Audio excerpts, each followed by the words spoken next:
ನಮಸ್ತೆ ಎಲ್ಲರಿಗೂ ಮುಂಜಾನೆ ಶುಭಾಶಯಗಳು. ಇವತ್ತಿನ ನಾನೊಂದು ಮಾರ್ನಿಂಗ್ ಕೋಟ್ ಅಂದರೆ ಮುಂಜಾನೆ ಒಂದು ನುಡಿಮುತ್ತು ಹೇಳಬೇಕು ಅಂತ ನನ್ನ ಒಬ್ಬರು ಕೊಲೀಗ್ ರವಿಶರ್ಮ ಅವರು ನನಗೆ ಹೇಳಿದರು, ಮೇಡಮ್ ನೀವು ಸೌಜನ್ಯ ವಿಚಾರ ಬಿಡಿ, ಬೆಳಿಗ್ಗೆ ಒಂದು ಒಳ್ಳೆಯ ಚಿಂತನೆಯಿಂದ ಸ್ಟಾರ್ಟ್ ಆಗಬೇಕು ನಿಮ್ಮ ಯೂಟ್ಯೂಬ್ ಅಂತ. ಖಂಡಿತ ಅದಕ್ಕೊಂದು ಪ್ರಯತ್ನ ಮಾಡ್ತಾಯಿದ್ದೀನಿ.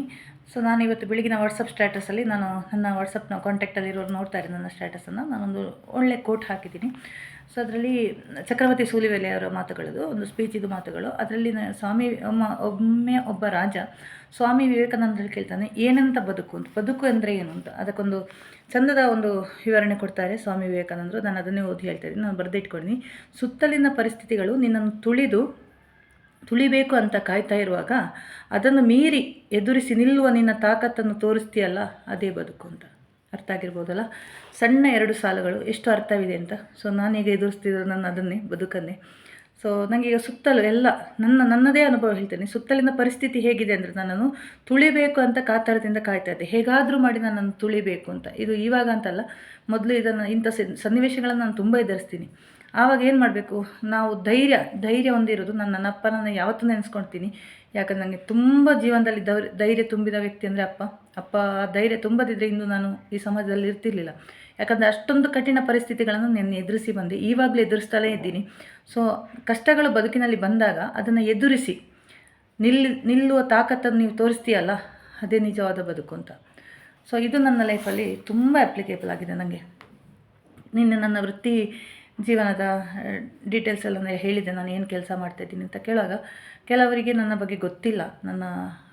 ತುಂಬ ಜನರಿಗೆ ಗೊತ್ತು. ಈಗ ನನ್ನಲ್ಲಿ ಫೇಸ್ಬುಕ್ಕಲ್ಲಿ ಫ್ರೆಂಡ್ಸ್ ಆಗಿರೋರನ್ನು ಸೌಜನ್ಯ ಹೋರಾಟಗಾರರಿಗೆ ಬಹಳಷ್ಟು ಮಂದಿಗೆ ನನ್ನನ್ನು ಗೊತ್ತು, ಕೆಲವರಿಗೆ ನನ್ನನ್ನು ಗೊತ್ತಿಲ್ಲ. ನಿಮ್ಮ ವೃತ್ತಿ ಜೀವನ ಹೇಳಿದ್ದೀರಿ, ನಿಮ್ಮ ವೈಯಕ್ತಿಕ ಜೀವನವನ್ನು ಹೇಳಿಲ್ಲ ಅಂತ. ನಾನು ಸ್ವಾಭಾವಿಕವಾಗಿ ಯಾವತ್ತೂ ವೈಯಕ್ತಿಕ ಜೀವನವನ್ನು ಒಂದು ಸಾಮಾಜಿಕ ಜಾಲತಾಣದಲ್ಲಿ ಹಂಚಿಕೊಳ್ಳಿಕ್ಕೆ ಇಷ್ಟಪಡುವಳಲ್ಲ. ಆದರೆ ಈಗ ಬಹುತೇಕ ಜನರಿಗೆ ಅದು ಗೊತ್ತು. ನಾನು ಮೂಲತಃ ಕಾಸರಗೋಡಿಂದ ಗೊತ್ತಿರ್ಬೋದು, ಕೇರಳದಲ್ಲಿದೆ, ಇನ್ನೂ ಸಹ ಕರ್ನಾಟಕಕ್ಕೆ ಸೇರಿಲ್ಲ. ಆದರೆ ದಕ್ಷಿಣ ಕನ್ನಡ ಜಿಲ್ಲೆಯ ಭಾಗವಾಗಿ ಬರುತ್ತೆ. ಕನ್ನಡನೇ ನಾವು ಕಲ್ತಿರೋದೆಲ್ಲ ಕನ್ನಡ ಮೀಡಿಯಮೇ. ನಾವು ಮಾತೃಭಾಷೆ ತುಳು. ನಾನು ಯಾಕಂದರೆ ತುಳುವಲ್ಲಿ ಡಿಫ್ರೆಂಟ್ ಇದೆ, ನಮ್ಮದು ಸ್ವಲ್ಪ ಡಿಫ್ರೆಂಟ್ ಇದೆ. ಬ್ರಾಹ್ಮಿಣ್ಸ್ ತುಳು ಏನು ಮಾತಾಡ್ತಾರಲ್ಲ ತುಳು. ಒಂದು ಸ್ಮಾರ್ತ ಸಂಪ್ರದಾಯದ ಪ್ರಕಾರ ನಾವು ಫಾಲೋ ಮಾಡ್ಕೊಂಡು ಬಂದಿರೋರು. ಆದಿಶಂಕರಾಚಾರ್ಯರು ನಮ್ಮ ಗುರುಗಳು, ಶೃಂಗೇರಿ ನಮ್ಮ ಮೂಲ ಮಠ. ನನ್ನ ಅಪ್ಪನಿಗೆ 5 ಜನ ಮಕ್ಕಳು. ನಾನು ತುಂಬ ಭಾಗ್ಯವಂತೆ ಅಂತ ಹೇಳ್ಬೋದು ಆ ವಿಚಾರದಲ್ಲಿ. ನಾನು ಮಧ್ಯದವಳು, ಅಂದರೆ ನಡುವಿನವಳು, ಪಂಚಪಾಂಡವರಲ್ಲಿ ಮಧ್ಯದವಳು ಅಂತ ಹೇಳ್ಬೋದು. ನನಗೆ 2 ಅಕ್ಕಂದಿರು.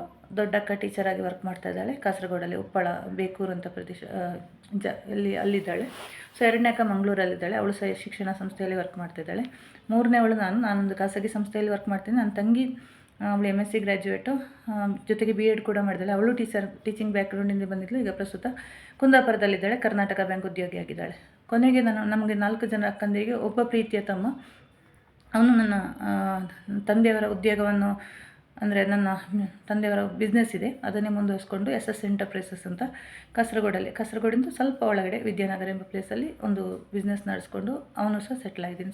5 ಜನರು ಲೈಫಲ್ಲಿ ಸೆಟಲ್ಡು. ನಾವು 5 ಜನ, ನಮಗೆ 5 ಜನ ಮಕ್ಕಳು. ನಿಮಗೆ ಮಕ್ಕಳೆಷ್ಟು ಕೇಳಿದರೆ ನಾನು ಎಲ್ಲರಿಗೂ ಉತ್ತರ ಕೊಡೋದು 5 ಜನ ಅಂತ. 5 ಹೆಣ್ಮಕ್ಳೇ. ನಾವು 4 ಜನ ಹುಡುಗಿರು, ನಮಗೆ 5 ಜನ ಹೆಣ್ಮಕ್ಳು. ಅದರ ಬಗ್ಗೆ ಇಷ್ಟೇ ನನ್ನ ಕುಟುಂಬದ ಪರಿಚಯ. ನನ್ನ ಫೇಸ್ಬುಕ್ ಫ್ರೆಂಡ್ಸಿಗೆ ನಮ್ಮ ಮನೆಯ ಮಕ್ಕಳನ್ನೆಲ್ಲ ಪರಿಚಯ ಇರ್ಬೋದು. ತುಂಬ ಪ್ರತಿಭಾನ್ವಿತೆಯವರು. ಅದರಲ್ಲಿ ಒಬ್ಬಳಿಗೆ ಮದುವೆ ಆಯಿತು, ನನ್ನ ದೊಡ್ಡ ಮಗಳಿಗೆ ಮದುವೆ ಆಯಿತು. ಅವಳು ಸಹ ವಿದುಷಿ, ಭರತನಾಟ್ಯದಲ್ಲಿ ವಿದುಷಿಯಾಗಿ ಅಧ್ಯಾಪಿಕೆಯಾಗಿ ಕೆಲಸ ಮಾಡ್ತಿದ್ದಾಳೆ ಒಂದು ಖಾಸಗಿ ಶಾಲೆಯಲ್ಲಿ. ಇನ್ನೆಲ್ಲರೂ ಎಜುಕೇಷನ್ ಮುಂದುವರಿಸ್ತಾ ಇದ್ದಾರೆ. ಇದಿಷ್ಟು ನನ್ನ ಸಣ್ಣ ಪರಿಚಯ. ಮತ್ತು ತುಂಬ ಜನರು ನನ್ನ ಮನೆಯವರ ಬಗ್ಗೆ ಕೇಳಿದರು. ಖಂಡಿತ ನಾನು ಮದುವೆಯಾಗಿ ಹೋಗಿದ್ದು ಉಡುಪಿಗೆ, ಎಲ್ಲೂರಿನ ಒಂದು ಪ್ರತಿಷ್ಠಿತ ಮನೆತನಕ್ಕೆ. ಅವರು ಕೂಡ ನಮ್ಮವರೇ. ಗಡಿಬಿಡಿಯಲ್ಲಿ ಆದ ಮದುವೆ ಅದು. ಯಾಕಂದರೆ ನಾನು ಮದುವೆ ಎಂಬ ಒಂದು ಇದರಲ್ಲಿ ಇರಲಿಲ್ಲ. ಯಾವತ್ತೂ ನನ್ನ ಅಪ್ಪನಿಗೆ ಹೇಳಿದೆ, ಅಪ್ಪ ನನ್ನನ್ನು ನೋಡಿದ್ದು 2 ಹೆಣ್ಮಕ್ಳಾಗಿ 3ನೇವಳು, ಒಂದು ನನ್ನ ಸಣ್ಣಕ್ಕನಿಗೂ ನನಗೂ 7 ವರ್ಷ ಡಿಫ್ರೆನ್ಸ್ ಇದೆ. 3ನೇದು ಸ್ವಾಭಾವಿಕವಾಗಿ ನನ್ನ ಅಮ್ಮ ನನ್ನನ್ನು ಹೊಟ್ಟೆಯಲ್ಲಿರುವಾಗಲೇ ನನಗೆ ಗಂಡು ಮಗು ಆಗಬೇಕು ಅಂತ ಥಿಂಕ್ ಮಾಡಿರ್ಬೋದು. ಯಾಕಂದರೆ ನಾನು 80sಲ್ಲಿ ಹುಟ್ಟಿದವಳು. ಆವಾಗ ನಿಮಗೆ ಗೊತ್ತಿರ್ಬೋದು ಗಂಡು ಮಕ್ಕಳಿಗೆ ಎಷ್ಟು ಇದಿತ್ತು ಅಂತ. ಗಂಡು ಮಗು ಆಗಬೇಕು ಅಂತ ಅಮ್ಮ ಬಯಸಿರಬೇಕು. ಬಟ್ ನಾನು ಹುಟ್ಟಿದ್ದು ಹೆಣ್ಣಾಗಿ. ಅಪ್ಪ ಹೇಳಿದ್ರಂತೆ, ಹೆಣ್ಣಾಗಿ ಹುಟ್ಟಿದರೆ ನಾನು ಗಂಡು ಮಗನ ಥರ ಬೆಳೆಸ್ತೀನಿ ಅಂತ. ನಮ್ಮ ಮನೆಯಲ್ಲಿ ಒಂದು ಹುಡುಗನ ಥರ ನನ್ನನ್ನು ಬೆಳೆಸಿದ್ರು ಅಪ್ಪ. ಈಗಲೂ ನನಗೆ ಅದೇ ಫೀಲಿಂಗ್ ಇದೆ. ನಾನು ಅಪ್ಪನ ಮಗ, ಯಾವತ್ತೂ ಮಗ ಅಂತಲೇ ಹೇಳೋದು ನಾನು. ಹಾಗೆ ನನ್ನ ಆ ಒಂದು ಧೈರ್ಯ ಅಪ್ಪ ನನಗೆ ಎಲ್ಲ ಬದುಕಿನ ಅಪ್ಪ ಅಮ್ಮ ಗುರು ಎಲ್ಲದೂ ಅಪ್ಪನೇ. ನಾನು ತುಂಬ ಕ್ಲೋಸ್ ಆಗಿದ್ದಿದ್ದು ಅಪ್ಪನ ಜೊತೆ. ಉಳಿದ ಎಲ್ಲ ಮಕ್ಕಳು ಅಮ್ಮನ ಜೊತೆ ಇದ್ದರೆ ನಾನು ಮಾತ್ರ ಅಪ್ಪನ ಜೊತೆ ಅಪ್ಪನ ಅಂಗಡಿಯಲ್ಲಿ ಇದು ಮಾಡ್ತಾಯಿದ್ದೆ. ಸೊ ಎಜುಕೇಷನ್ ಬಗ್ಗೆ ನಾನು ನಿನ್ನೆ ಹೇಳಿದ್ದೀನಿ. ಹಾಗೆ ನಾನೊಂದು ವೈಯಕ್ತಿಕ ಬದುಕು, ಏನೂ ತೊಂದರೆ ಇಲ್ಲ ನನಗೆ. ಫುಲ್ ಫ್ಯಾಮಿಲಿ ಸಪೋರ್ಟ್ ಎರಡು ಕಡೆಯಿಂದಲೂ ಇದೆ. ಆಮೇಲೆ ಮತ್ತೆ ನನ್ನ ಬಗ್ಗೆ ಹೆಚ್ಚು ಪರಿಚಯ ಏನು ಮಾಡಿಕೊಳ್ಳಿಕ್ಕಿಲ್ಲ, ನೀವು ನೋಡ್ತಾ ಬಂದಿದ್ದೀರಿ. ಸ್ವಲ್ಪ ಮಾತು ಜಾಸ್ತಿ ನಂದು. 5 ಮಕ್ಕಳಿಗಿಂತಲೂ ಅವರೆಲ್ಲರೂ ಸೈಲೆಂಟು, 4 ಜನರು. ನಾನು ಸ್ವಲ್ಪ ಮಾತು ಜಾಸ್ತಿ. ಆದರೆ ಅವರೆಲ್ಲ ಉತ್ತಮ ಬರಹಗಾರರು. ನನ್ನ ಸಣ್ಣ ಅಕ್ಕನಿಗೆ ಡಾಕ್ಟ್ರೇಟ್ ಕೂಡ ಆಗಿದೆ. ತಂಗಿ ಕೂಡ ಉತ್ತಮ ಬರಹಗಾರ್ತಿ, ಸಂಸ್ಕೃತದಲ್ಲಿ ತುಂಬ ಬರಿತಾ ಇದ್ಲು ಅವಳು. ತಮ್ಮನು ತುಂಬ ಟ್ಯಾಲೆಂಟೆಡ್ ಇದ್ದ ಹುಡುಗ. ಅದೇ ಅವನು ಮಾತು ಕಡಿಮೆ, ಎಲ್ಲರಿಗೂ ಮಾತು ಕಡಿಮೆ, ನಾನೊಬ್ಬಳು ಮಾತು ಜಾಸ್ತಿ. ಈ ಪಂಚಪಾಂಡವರಲ್ಲಿ ಒಂದು ಡಿಫ್ರೆಂಟು ನಾನು, ಆಯಿತಾ. ಸೊ ಇಷ್ಟು ನನ್ನ ವೈಯಕ್ತಿಕ ಪರಿಚಯ. ಮತ್ತು ಇವತ್ತು ನನ್ನ ಜೀವನದಲ್ಲಿ ಒಂದು ಚಾಲೆಂಜನ್ನು ನಾನು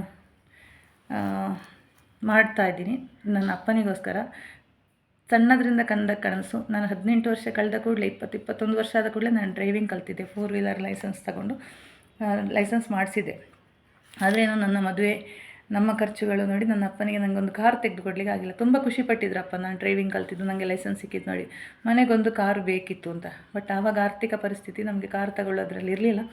ಸೊ ಆ ಒಂದು ಕನಸನ್ನು ನಾನು ಚಿಕ್ಕಂದಿಂದ ಇಟ್ಕೊಂಡಿದ್ದೆ. ಅಪ್ಪನಿಗೆ ಹೇಳ್ತಿದ್ದೆ, ಅಪ್ಪ ನಾನು ಒಂದು ಸಲ ಕಾರ್ ತೆಗಿತೀನಿ ಅಂತ.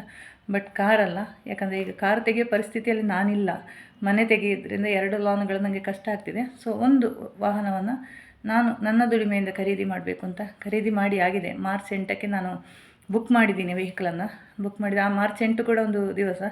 ನಾನು ಫಸ್ಟಿಗೆ ನನ್ನ ಮದುವೆ ಫಿಕ್ಸ್ ಆದ ದಿವಸ, ಅಂದರೆ ನನ್ನ ಹುಡುಗಿ ನೋಡಲಿಕ್ಕೆ ಬಂದ ದಿವಸ ಕೂಡ ಅವತ್ತು. ಮಾರ್ಚ್ 8 ಮಹಿಳಾ ದಿನಾಚರಣೆ ಅಂದರೆ ಅವತ್ತೇ ನಾನು ಆ ವೆಹಿಕಲನ್ನು ಬುಕ್ ಮಾಡಿದ್ದೀನಿ. ಯಾರಿಗೂ ಗೊತ್ತಿಲ್ಲ, ಅದು ಸರ್ಪ್ರೈಸ್ ಆಗಿತ್ತು.